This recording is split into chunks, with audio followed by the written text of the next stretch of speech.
হযরত উসমান রাদিয়াল্লাহু তাআলা আনহু তিনি চলাফেরার সময় কবরস্থান দিয়ে অতিক্রম করার সময় কেঁদে ফেলতেন।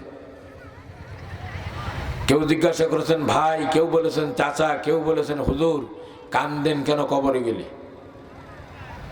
কান্দি এই জন্যই, কবরস্থানে গেলে কান্দি এই জন্যই। মানুষের মৃত্যুর পরের প্রথম স্টেশন হলো কবর। কবর ভালো জায়গা না, এটা বড় কঠিন জায়গা। এই কবর থেকে যদি মানুষ নিরাপত্তা পায় তাহলে হাসরের ময়দানে নিরাপত্তা পাবে। হাসরের ময়দানে যদি নিরাপত্তা পায় জাহান্নাম থেকে মুক্ত হবে।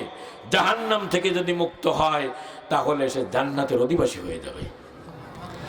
আর কবরে যদি আসামি হয়ে যায়, হাসরের ময়দানে আসামি হয়ে যাবে, জাহান্নাম তার স্থায়ী ঠিকানা হবে। আমি জানি না আমার কি হবে। আমি এই জন্য কাঁদি। হয়তো ওসমানের মতো মানুষ তিনি বলতেছেন আমি এই জন্য কাঁদি। আপনার আমার কি করা উচিত আর কি করি এটা ভাবতে হবে।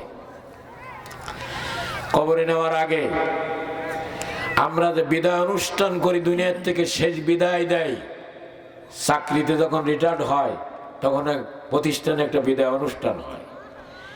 ইউনো সাহেব যে উপজেলার থেকে রিটায়ার্ড হয় সেই উপজেলার থেকে তাকে একটা বিদায় অনুষ্ঠানের মাধ্যমে বিদায় দেওয়া হয়। এসপি সাহেব তার কর্মস্থল যেখানে থাকুক, যেখান থেকে রিটায়ার্ড হয় সেখান থেকে তাকে একটা বিদায় অনুষ্ঠানের মাধ্যমে বিদায় দেওয়া হয়। পৃথিবীর মানুষ যখন দুনিয়া ছেড়ে চলে যায়, সমস্ত ধর্মের মানুষেরা তাদের একটা ধর্মীয় ব্যবস্থায় বিধিবিধানে তাদের একটা বিদায় অনুষ্ঠানের মাধ্যমে দুনিয়ার থেকে বিদায় দেয়। আপনিও দেন, আমরাও দেই কিনা? সেই বিদায় অনুষ্ঠানের নাম হলো সালাতুল জানাজা। এই জানাজা মানে মায়ের মৃত্যু ব্যক্তির নামাজ। দেখেন এই নামাজ আমরা কি বলি? নামাজে যে আমরা বিশেষ দোয়াটা পড়ি, অন্য নামাজে পড়ি না, জানাজার নামাজে পড়ি। আল্লাহ রাসূল অনেক দোয়া পড়তেন। কোন দোয়ায় তিনি বলছেন মাগফিরলি হাইয়িনা ওয়া মাইয়িতিনা, আবার কোন দোয়ায় বলছেন আল্লাহুম্মা মাগফিরহু, সরাসরি তাকে বলছেন তুমি আল্লাহ এই ব্যক্তিকে মাফ করে দাও। রাসূল বলেছেন। তো আমরা এখানে দোয়ায় বলি আল্লাহুম্মা মাগফির লি হাইয়িনা, মাগফির লি না, কিন্তু এটা হলো হরফে জ্বর, লি হাইয়িনা, অর্থাৎ তুমি আমাদেরকে মাফ করো মরাগুলোর আগে যারা আমরা বেঁচে আছি তাদেরকে। তার মানে হলো আমি তোমার কাছে ফরিয়াদ করব মৃত্যু ব্যক্তির মাগফিরাতের জন্য। আর আমার কাদের উপর যদি গুনাহ চাপানো থাকে আমার দোয়া তোমার দরবারে মঞ্জুর হবে না। এজন্য ওই ব্যক্তিকে মাফ করার আগে আমাকে গুনাহ মুক্ত করে দাও। আগে আমাকে মাফ করো, আমাদেরকে, এরপরে লিমাইয়িতিনা, মায়েরকে মাফ করো। ওয়া শাহিদিনা গায়বিনা সগীরিনা কাবীরিনা যাকারিনা উনসানা। অনেক ভাবে আমরা কথা বলি, যারা উপস্থিত আছি, যারা নেই, যারা বড়, যারা ছোট, যারা পুরুষ, যারা নারী, সকলকে মাফ করে দাও। মাফ করার শর্ত হলো আল্লাহুম্মা মান আহয়াইতাহু মিন্না ফাআহয়িহি আলাল ইসলাম। যাদেরকে বাঁচায় রাখো ইসলামের পরে রাখো, আর যাদেরকে মৃত্যু দাও ঈমানের সাথে মৃত্যু দাও। তার মানে হলো দোয়া মঞ্জুর হবে, ওই ব্যক্তিকে মাফ করে দেওয়া হবে যদি ইসলামের পরে থেকে তার মৃত্যু হয়। আর যিনি দোয়া করতেছেন তার জীবন যাপন যদি ইসলামের পরে হয়, এর ব্যতিক্রম যদি হয়ে যায় দোয়া কোনো কাজে লাগবে না। ইসলামের পরে থাকতে হবে আর ঈমানের সাথে মৃত্যু হতে হবে। দোয়া কবুল হওয়ার প্রথম শর্ত হলো এটা।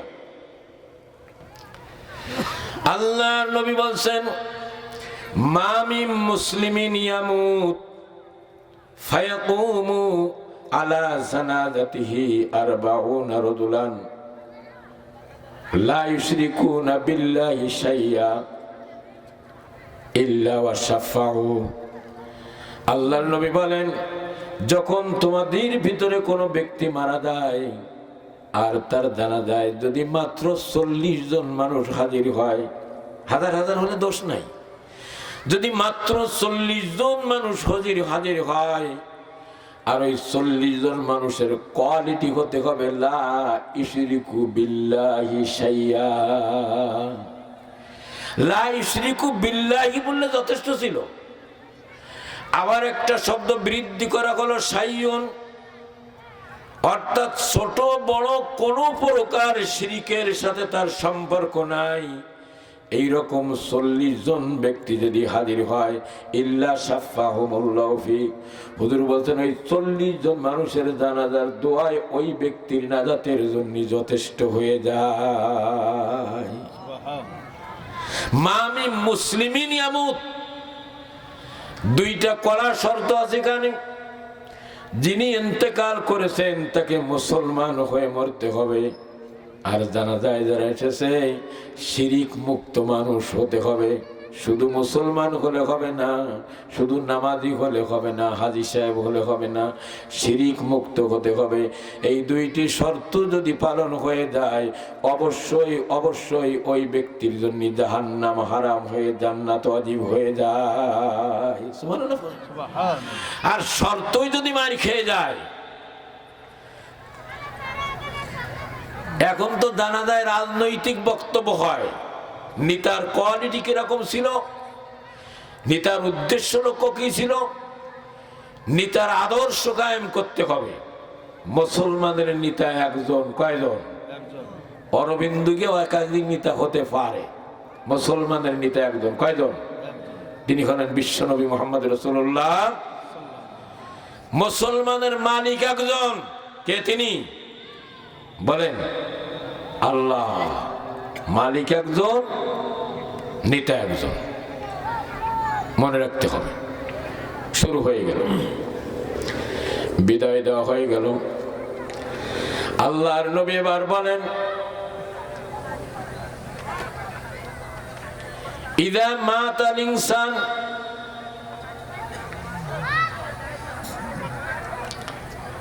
যখন কোন মানুষ মরে যায়, যখন কোন মুসলমান মরে যায়, মানুষ মরে যায়, ইযা উকবিরুল কবর, আর তাকে কবরে রাখা হয়। কবরে রাখার পরে আতাহু মালাকানি আসওয়াদানি আজরাকান। মালাকুন মানে ফেরেশতা, মালাকানি তাসনিয়ার সিগা দিবসন, 2 জন ফেরেশতা হাজির হয়ে যায়। কয়জন? 2 জন ফেরেশতা আসে।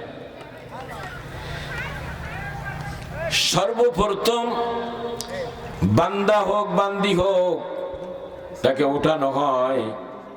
আর ওই 2 জন ফেরেশতার বর্ণনা আল্লাহর রাসূল দিতে গিয়ে বলেছেন, আসওয়াদানি আজরাকান, গায়ের রং হয় কালো কুৎসিরি, আর চোখ দুটো থাকে নীল বর্ণ।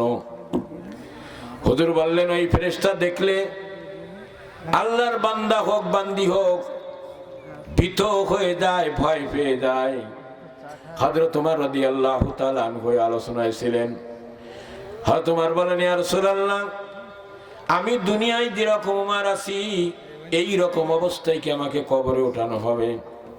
আমার কি দুটো চোখ থাকবে, কান থাকবে, এরকম জ্ঞান বুদ্ধি থাকবে? হুজুর বলেন, ওমর, যেভাবে তুমি দুনিয়া আছো ওইভাবেই তোমাকে কবরে ওঠানো হবে, কোনো পরিবর্তন হবে না।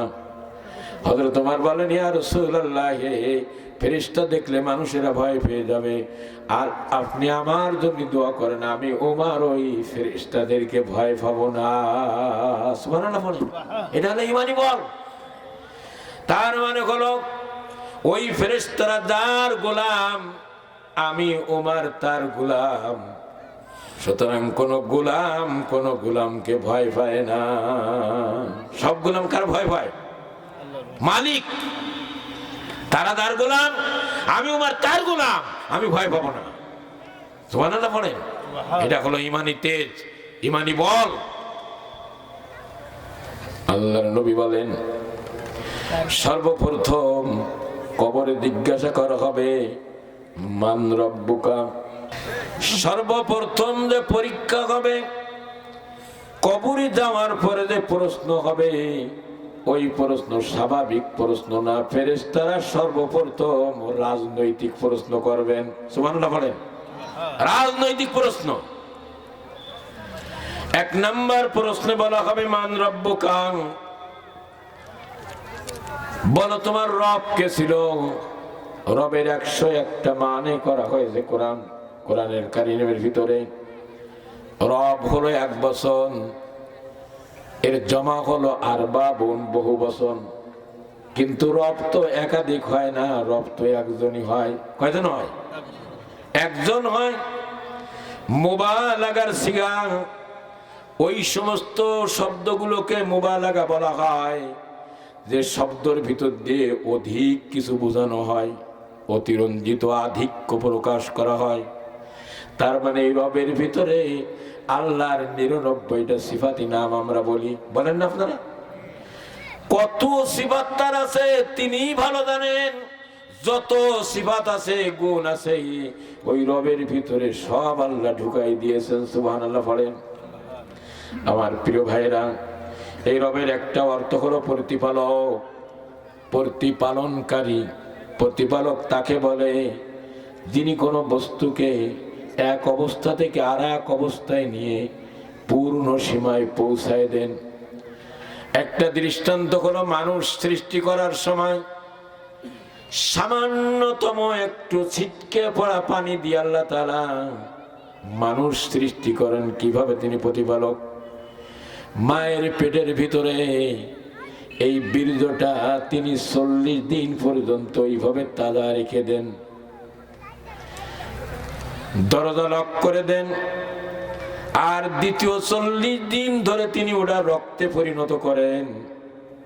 তৃতীয় 40 দিনে ওটা গোশতে পরিণত করে দেয়। যখন গোশত হয়ে যায়, ওর ভিতরে ছোট্ট ছোট্ট করে হাড্ডি তৈরি করেন।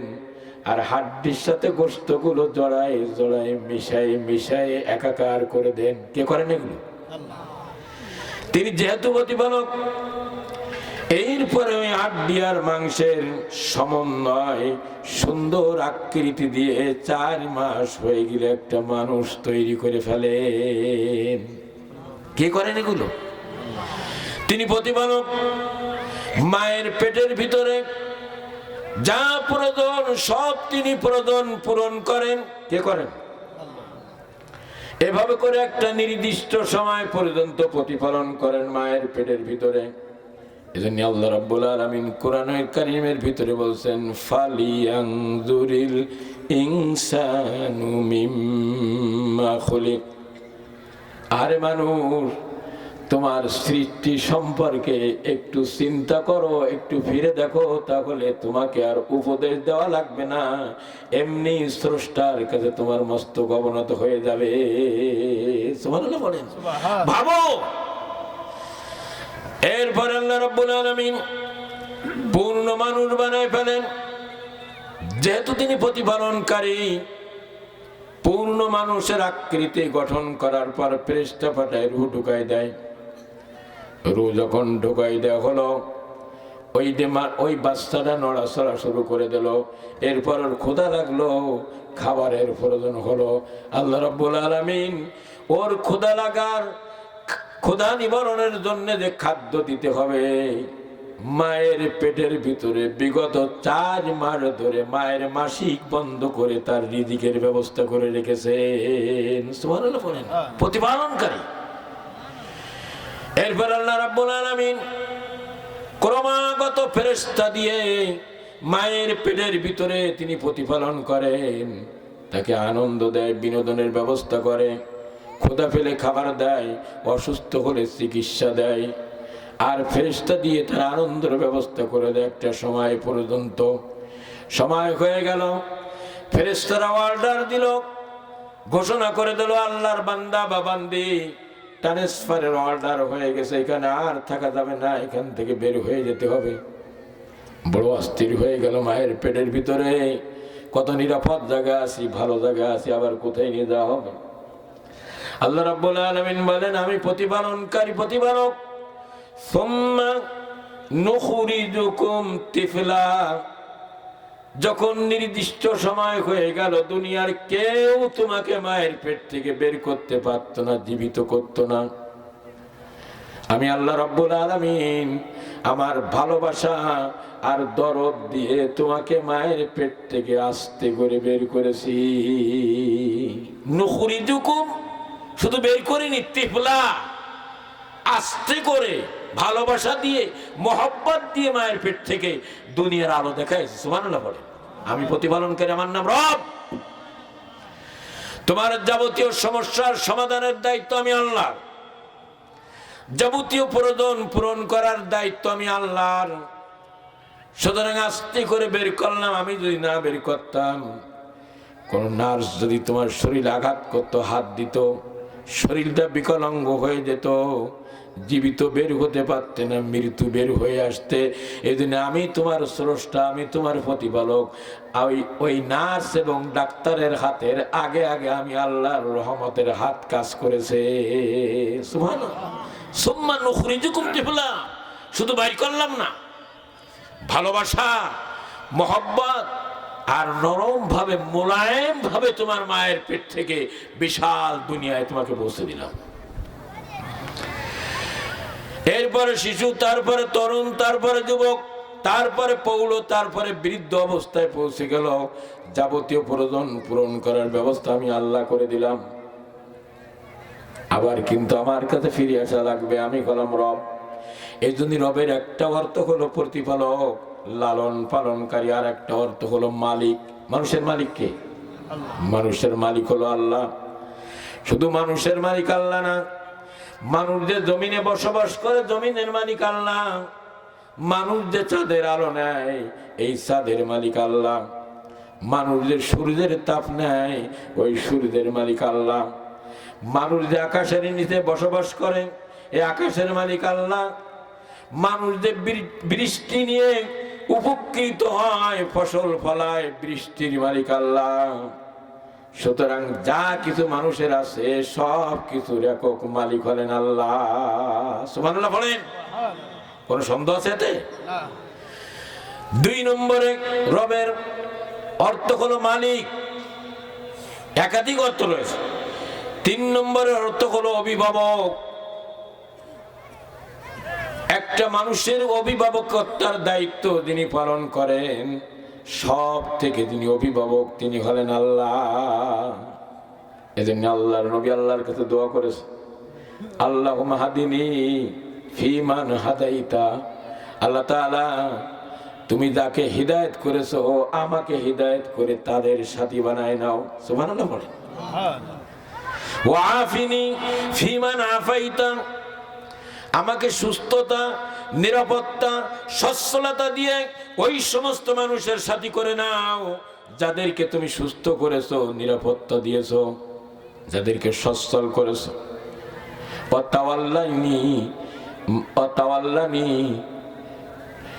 আল্লাহুম্মা হাদিনি ফিমান হাদাইতা ওয়া আফিনি ফিমান আফাইতা ওয়া তাওয়াল্লানি ফিমান তাওয়াল্লাইতা।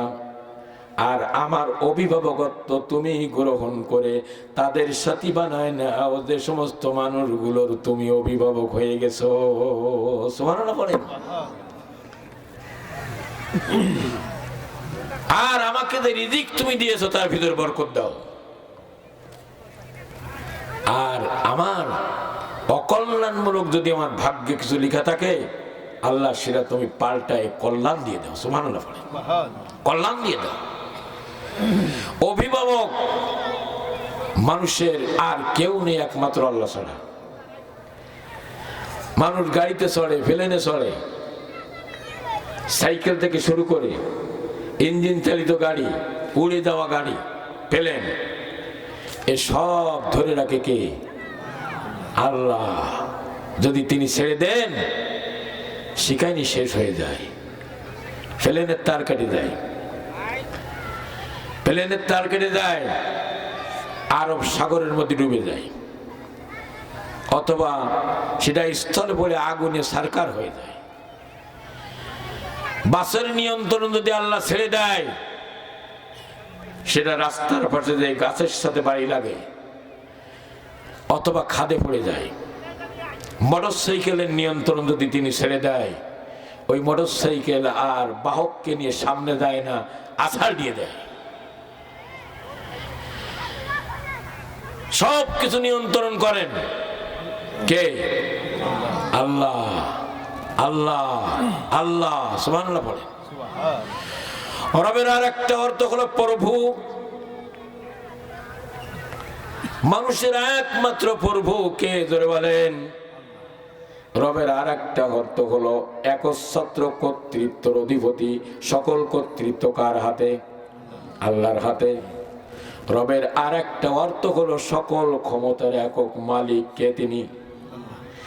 রবের আর একটা অর্থ হলো রাজাদিরাজ, তাম সৃষ্টির একক বাদশা যিনি।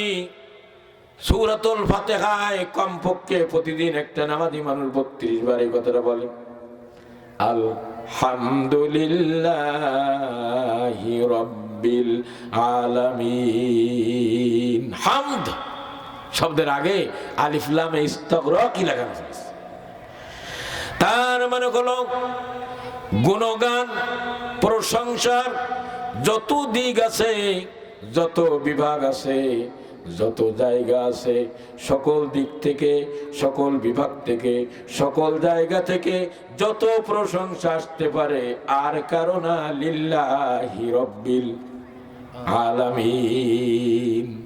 আলমের জমা হলো আলামিন, বহু বছর। তার মানে এরকম একটা দুনিয়া না, মানুষ শুধু একটা জগতে বসবাস করো, এমন আরো অনেক জগৎ রয়েছে যেগুলো তোমরা দেখো না। কিছু কিছু হয়তো শুনেছো, আমার কাছ থেকে, আমার নবীর মাধ্যমে কিছু শুনেছ, দেখনি। এই সমস্ত জগতের একক রাজাদিরাজ, একক মালিক, একক বাদশাহ হলেন আল্লাহ। রবের আর একটা অর্থ হলো রাজাদিরাজ, বাদশাহ। সকল বাদশাহী কার? আমার প্রিয় ভাইরা, এবার কবরে ফেরেশতারা প্রথমে জিজ্ঞাসা করে, মান রব্বুকা।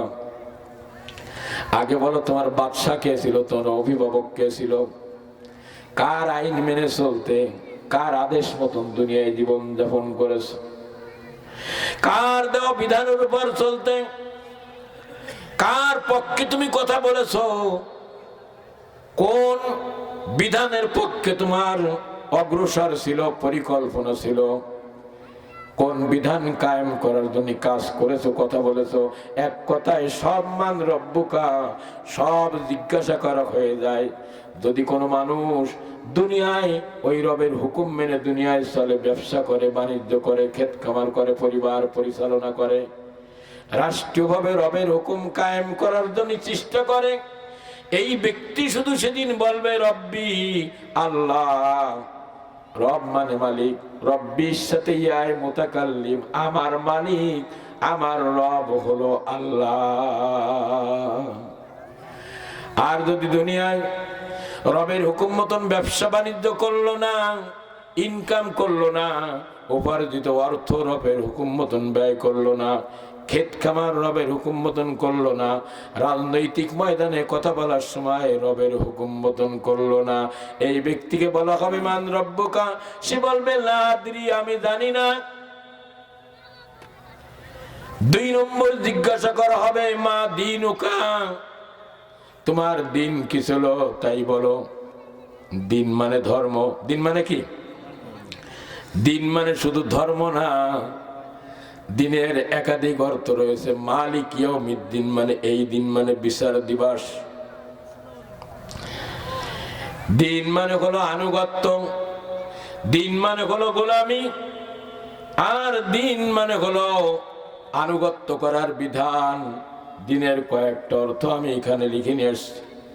একটা অর্থ হলো শক্তি, আর একটা অর্থ হলো কর্তৃত্ব, আর একটা অর্থ হলো রাজত্ব, আর একটা অর্থ হলো আধিপত্য, আর একটা অর্থ হলো শাসন ক্ষমতা। এক নাম্বার গেল। দুই নাম্বার হলো দিন মানে আনুগত্য, দিন মানে গোলামি, দিন মানে অধীনতা, দিন মানে হলো দাসত্ব করা। দিনের আর একটা অর্থ হলো হিসাব নিকাশ করা, পাওনা বুঝে দেওয়া, ফলাফল রেজাল্ট দেওয়া ইত্যাদি। দুই নম্বরে জিজ্ঞাসা করা হবে তোমার দিন কি ছিল, অর্থাৎ তুমি কিসের আনুগত্য করতে, কোন দিনের আনুগত্য করতে, কোন দিনকে তুমি মেনে নিয়েছিলে, এ কথা বলা হবে। তার মানে হলো প্রথমে জিজ্ঞাসা করা হবে শাসনকর্তাকে, আইনদাতাকে, বিধানদাতাকে, রাজাকে, বাদশাকে, মান রব্বুকা। দুই নম্বরে বলা হবে কোন বাদশার আইন মানতে, কোন বাদশার হুকুম মানতে।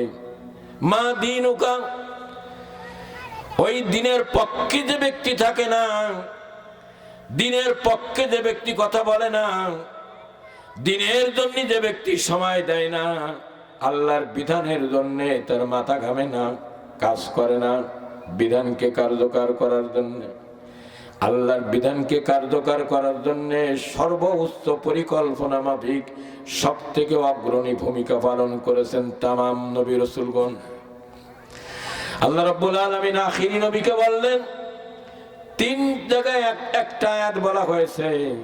সূরাতুত তাওবা 10 নম্বর পারার 11 নম্বর পৃষ্ঠার দ্বিতীয় আয়াত, সূরাতুল ফাতহা 13 নম্বর পৃষ্ঠা 26 নম্বর পারার শেষ আয়াত, আর সূরাতুস সাফ 27 নম্বর পারার 11 নম্বর পৃষ্ঠার মাঝামাঝি আল্লাহ বলছেন, হুয়াল্লাযী আরসালা রাসূলাহু বিল হুদা ওয়া দীনিল হাক্কি লিইয়ুযহিরাহু আলাদ-দীনি কুল্লিহি ওয়ালাউ কারিহাল মুশরিকুন।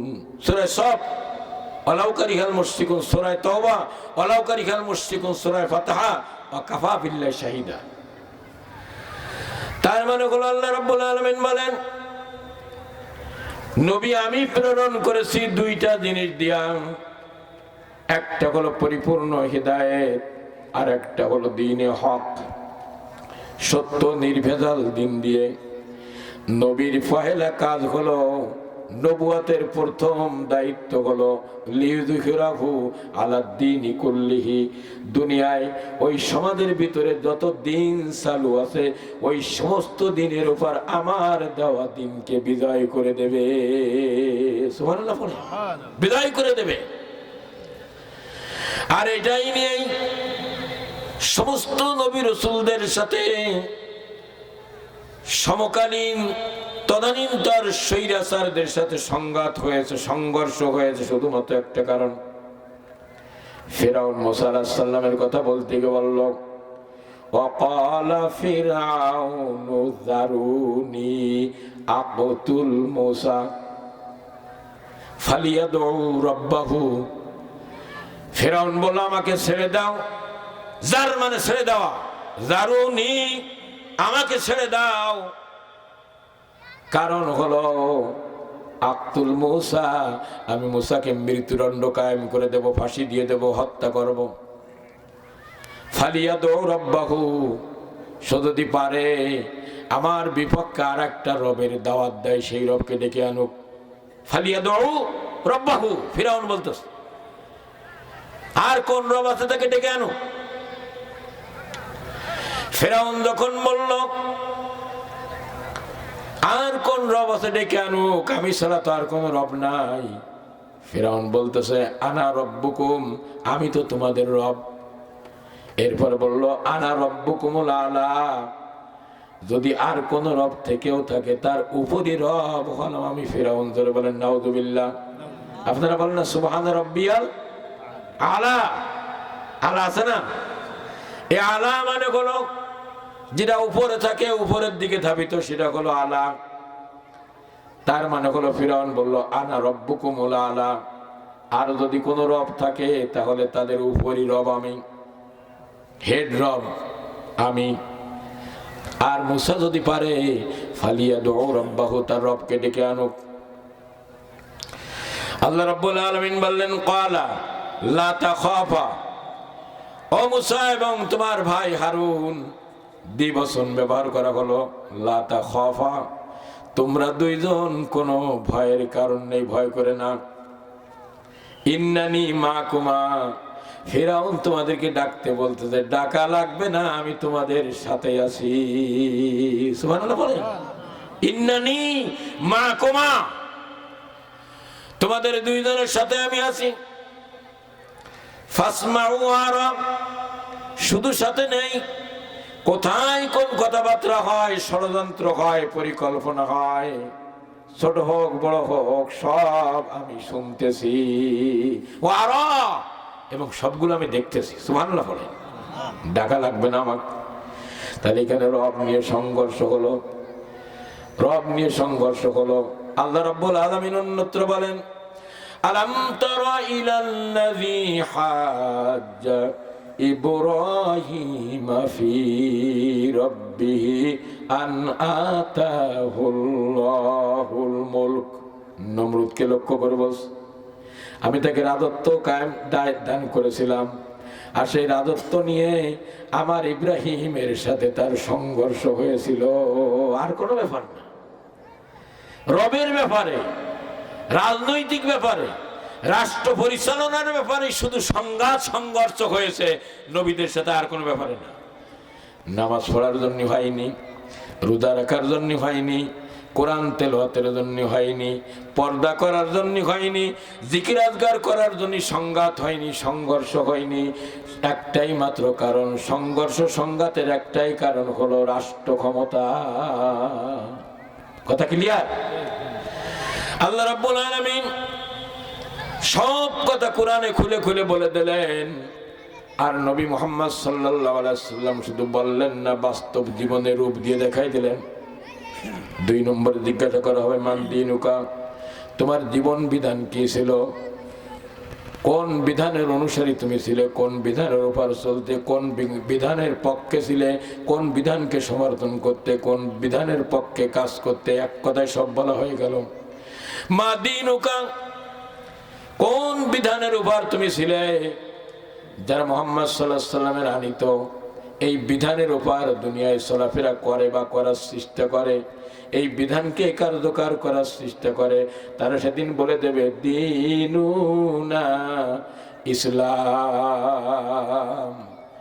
আমার জীবনের চলার পথ ছিল, আমি যে বিধানের পক্ষে ছিলাম, আমি যে বিধানের পক্ষে কাজ করতাম, আমি যে বিধানের দিকে মানুষকে ডাকতাম, আমি যে বিধানের উপর চলতাম, তার নাম হলো ইসলাম। সুবহানাল্লাহ।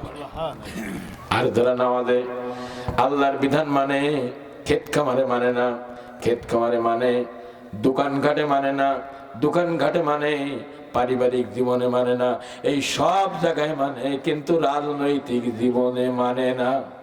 আসে না নামাজ? এরা বলবে লাদ্রি, আমি তো তাও জানি না।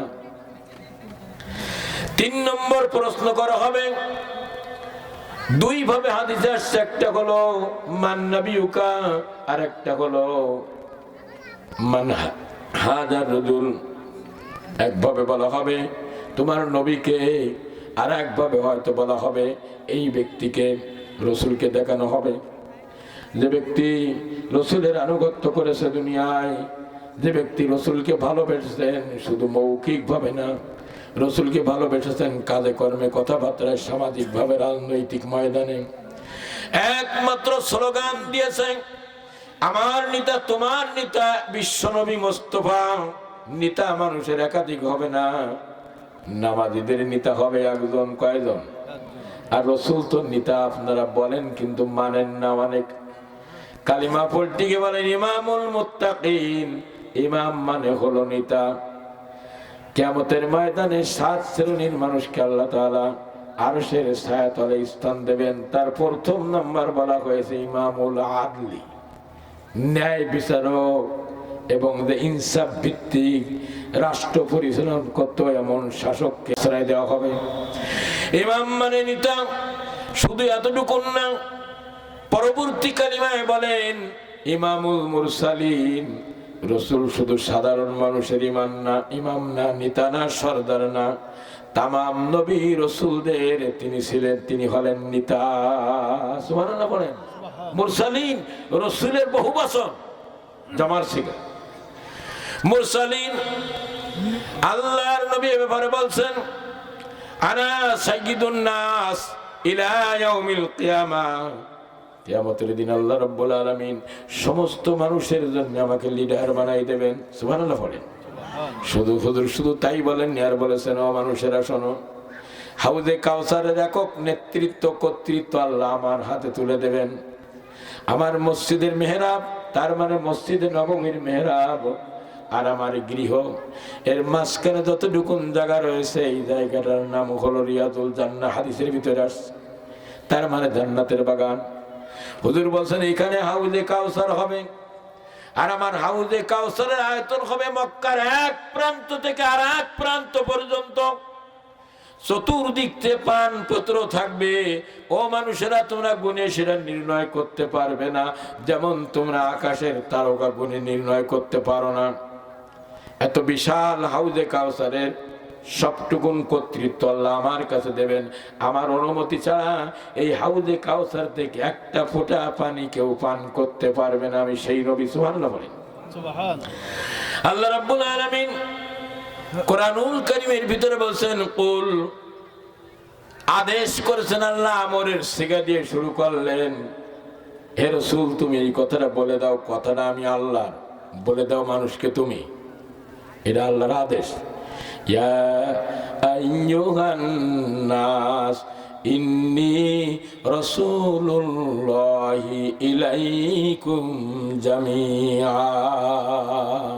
ইয়া আইয়ুহান নাস, এখানে ইয়া আইয়ুহাল মুসলিমিন বলা হলো না, ইয়া আইয়ুহাল্লাযীনা আমানু বলা হলো না, ইয়া আহলে কিতাব বলা হলো না, ইয়া আইয়ুহাল কাফিরুন বলা হলো না। নাস মানে হলো তুমি ইহুদি হও, খ্রিস্টান হও, অমুসলিম হও, চাকমা হও, এ দেশীয় হও আর ওই দেশীয় হও, পুরুষ হও নারী হও, যদি মানুষ হও তাহলে শুনে নাও, ইন্নী রাসূলুল্লাহি ইলাইকুম জামিয়া, আমি তোমাদের সকলের জন্য আল্লাহর পক্ষ থেকে প্রেরিত নেতা হয়ে, নবী হয়ে আমি প্রেরিত হয়েছি। সুবহানাল্লাহ পড়েন। আমাকে আল্লাহ প্রেরণ করেছেন তোমাদের সকলের জন্য। সুতরাং আমি সকলের নবী, নবী হলো সকল মানুষের নেতা। হুজুর বলছেন আমি শুধু নেতা হব না, আল্লাহ রাব্বুল আলামিন আমাকে সুসংবাদ জানাই দিয়েছেন। সর্বপ্রথম জান্নাতের দরজায় হাত লাগাবে যে ব্যক্তি, সেই ব্যক্তি হলো আমি মুহাম্মাদুর রাসূলুল্লাহ। শুধু তাই না, সর্বপ্রথম জান্নাতের কড়ায় টান দিয়ে দরজা খুলবে তিনি হলেন আমি মুহাম্মদ সাল্লাল্লাহু আলাইহি সাল্লাম। শুধু তাই না, সর্বপ্রথম জান্নাতের খোলা দরজা দিয়ে সকল নবীদের উম্মতের আগে যার উম্মত প্রবেশ করে জান্নাতের ভিতরে যাবে ছিল আমার উম্মত। সুবহানাল্লাহ। তাহলে নবী সকলের নবী, তাহলে সকল মানুষ তো নবীর উম্মত। এই উম্মত হলো দুই প্রকার, এক প্রকার উম্মত হলো অনুগত উম্মত, আর এক প্রকার উম্মত হলো নাফরমান উম্মত। এই অনুগত উম্মত গুলো আল্লাহ রাব্বুল আলামিন সেদিন জিম্মা নিয়েছেন যে আমি তাদেরকে জান্নাতে পৌঁছাই দেব, আর নাফরমান গুলোকে ধাক্কা দিয়ে জাহান্নামে ফেলে দেওয়া হবে। আমার প্রিয় ভাইয়েরা, আমার নবী বলছেন লিকুল্লি নাবিয়িন মুস্তাজাবুদ দাওয়া, সকল নবী রাসূলদেরকে আল্লাহ রাব্বুল আলামিন একটা দোয়া করার পারমিশন দিয়েছে, যে দোয়াটা অবশ্যই অবশ্যই অবশ্যই আল্লাহ কবুল করবেন। সকল নবীকে দিয়েছেন, আমি আখিরি নবী, বিশ্ব নবী, আমাকেও দোয়া করার পারমিশন দিয়েছে। তাহলে এদিক দিয়ে সব নবীর সাথে আমি সমান। সব নবীকেও দিয়েছে, আমাকেও দিয়েছে, তাহলে সমান। আমার প্রিয় ভাইয়েরা, হুজুর বলছেন পার্থক্য এক জায়গায়। ও আমার উম্মতেরা শুনে নাও, সকল নবীরা সেই দোয়াটা দুনিয়ার থেকে করে ফেলেছে, আমার দোয়াটা গোপন করে আমি সংরক্ষিত করে রেখে দিয়েছি। কিয়ামতের ময়দানে আমার উম্মতের মুক্তির জন্য আল্লাহর দরবারে দোয়াটা করব। সুবহানাল্লাহ। কিয়ামতের ময়দানে করা হবে। আমার প্রিয় ভাইয়েরা, এই নবীকে একমাত্র নেতা মানতে হবে মসজিদে, একমাত্র নেতা মানতে হবে রাজনৈতিক ময়দানে, একমাত্র নেতা মানতে হবে চাকরির অবস্থানে, একমাত্র নেতা মানতে হবে সামাজিক অবস্থায়, ক্ষেত কামারের সকল জায়গায়। তামাম নামাজি তামাম মুসলমানদের একমাত্র নেতা যিনি হবেন তিনি হলেন মুহাম্মদুর রাসূলুল্লাহ সাল্লাল্লাহু আলাইহি ওয়াসাল্লাম। যারা এইভাবে করে নবীকে ইমাম দুনিয়ায় মেনে নিয়েছে, তাদেরকে যখন বলা হবে মান হাযা রাজুল, এই ব্যক্তিকে, তখন তারা সহজভাবে উত্তর দিয়ে দেবে হাযা নবিয়ুনা মুহাম্মদুর রাসূলুল্লাহ সাল্লাল্লাহু আলাইহি ওয়াসাল্লাম। এ তো আমার সেই নবী যাকে আমি দুনিয়ায় দেখিনি, তার কথা শুনেছি, শুনেই ভালোবেসেছি। তাকে নেতা মানতে গিয়ে, নেতা অনুসরণ করতে গিয়ে, তার নেতৃত্ব কায়েম করতে গিয়ে ঘাত প্রতিঘাতের সম্মুখীন হয়েছি, বাড়ি ঘর ছেড়েছি, জুলুমের শিকার হয়েছি, রাষ্ট্র অধিকার থেকে বঞ্চিত হয়েছি। এত সেই নবী মুহাম্মদুর রাসূলুল্লাহ সাল্লাল্লাহু আলাইহি ওয়াসাল্লাম। এভাবে যারা জবাব দিয়ে দেবে, আর যে ব্যক্তি দুনিয়ায় জায়গায় জায়গায় রাসূলকে নেতা মানে, আর জায়গায় জায়গায় রাসূলের বিকল্প নেতা নির্বাচন করে, এই ব্যক্তি বলবে লা আদরি, আমি তাও জানি না, চিনি না। বানাসির কথায় কাজ হবে না। যারা সঠিকভাবে জবাব দেবেন, ফায়ুনাদি মুনাদিম মিনাস সামাই, আকাশ থেকে আকাশের মালিক তখন ঘোষণা করে দেবেন। সুবহানাল্লাহ বলেন। আকাশের মালিক কে? আল্লাহ। ফায়ুনাদি মুনাদিম মিনাস সামাই, আকাশ থেকে আকাশের মালিক ঘোষণা করবেন, ও আমার ফেরেশতারা, আমার বান্দা অথবা আমার বান্দিকে কবরে জিজ্ঞাসা করেছো আন সাদাকা আবদি, আমার বান্দা বান্দি যা বলেছে ওটা রাইট, আমি আল্লাহ খুশি হয়ে গেছি।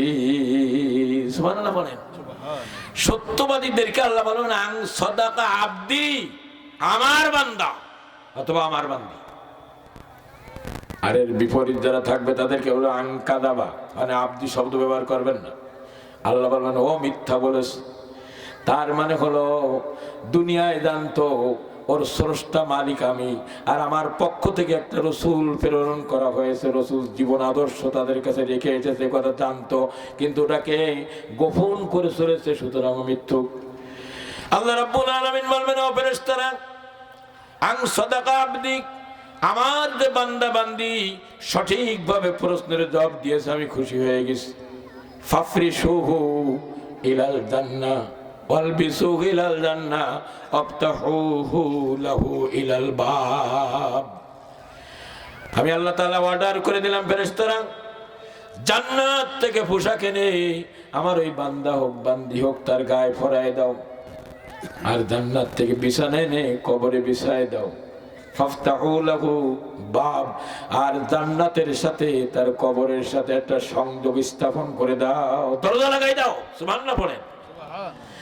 আর যারা জবাব দিতে পারবে না, দুনিয়ায় যারা একমাত্র আল্লাহর বিধানকে প্রাধান্য দেয় না, একমাত্র আল্লাহকে মালিক মানে না, একমাত্র মুহাম্মদ সাল্লাল্লাহু আলাইহি ওয়াসাল্লামকে নেতা মানে না, এরা জবাব দিতে পারবে না কবরে। আমার প্রিয় ভাইরা, তাদের ব্যাপারে আল্লাহ বলবেন তাদেরকে জাহান্নাম থেকে পোশাক এনে, যে পোশাকে দাও দাও করে আগুন জ্বলতেছে, ওই পোশাক গায়ে পরায় দাও, আর একটা বিছানা এনে ওই বিছানা কবরে বিছায় দাও। শুধু এতটুকু না, এরপরও জাহান্নামের সাথে কবরের সংযোগ করে দাও, ওইভাবে জ্বলতে থাক কিয়ামত যতদিন না হয়। সুতরাং কবরের প্রশ্ন বড় কঠিন। রাজনীতি বাদ দিয়ে শুধু নামাজ পড়ে কবরের জবাব দেওয়া যাবে না, ঠিক কিনা ধরে বলেন। সকল নবী রাসূলরা রাজনীতি করেছেন, রাষ্ট্র ক্ষমতায় গিয়েছেন, যাওয়ার চেষ্টা করেছেন, কেউ রাষ্ট্র কায়েম করেছেন, কেউ পারেনি। কিন্তু রাষ্ট্র, ইসলামী রাষ্ট্র, আল্লাহর হুকুম মোতাবেক রাষ্ট্র গড়ার জন্য সব নবী রাসূলরা কাজ করেছেন। কোন নবী এই কাজ থেকে বিরত ছিলেন না। আমার নবী এই কাজ করতে গিয়ে বাড়ি ছেড়েছেন, সহায় সম্বাদ ছেড়েছেন, স্বজনদেরকে ছেড়েছেন, স্ত্রী পুত্র ছেড়েছেন। আমার নবী এক পর্যায়ে তায়েফে গিয়ে তামাম শরীরটা রক্তে ভিজাই ফেলেছে, শুধুমাত্র এই কাজ করতে গিয়ে, আর কোনো কারণে না। আমার প্রিয় ভাইরা, এইভাবে করে নবী রাসূলরা যে কাজ করেছেন, নবী রাসূলদের অনুসারীদের জন্য নবী রাসূলরা সেই কাজ রেখে গেছেন। হযরত আবু বকর ঈমান আনার পর তিনি বলেন, ইয়া রাসূলুল্লাহ, আমি আপনার উপর ঈমান এনেছি, অবশ্যই আপনি আল্লাহর রাসূল। আমি ঈমান আনলাম আল্লাহর উপর, আপনার উপর আমার এখন কাজ কি, দায়িত্ব কি? হুজুর বলেন, আবু বকর শুনে নাও, নবী রাসূলদেরকে আল্লাহ তাআলা যে দায়িত্ব দিয়ে দুনিয়ায় প্রেরণ করেছেন, নবী রাসূলদের অনুসারী যারা হয়, নবী রাসূলদেরকে যে দায়িত্ব দিয়েছে তাদের উপরে সেই দায়িত্ব এসে যায়। সুবহানাল্লাহ বলেন, সেই দায়িত্ব এসে যায়। সুতরাং নবীকে একমাত্র নেতা মেনে দুনিয়ায় জীবন যাপন করতে হবে, এর কোনো বিকল্প নেই, কোনো বিকল্প রাস্তা নেই। আর মালিক হবেন ইমানদারদের একজন। কয়জন? একজন মালিককে মানতে হবে। তার নাম কি? ওই এক মালিকের পক্ষ থেকে যে আইন এসেছে নবীর মাধ্যমে, ওই আইন আর ওই বিধানের পক্ষে তার সর্বাত্মক চেষ্টা করতে হবে, কাজ করতে হবে। এর বিকল্প কোনো আইন বিধান আর হুকুমের পক্ষে যদি যায়, তাহলে কবরে জব দেওয়া যাবে না।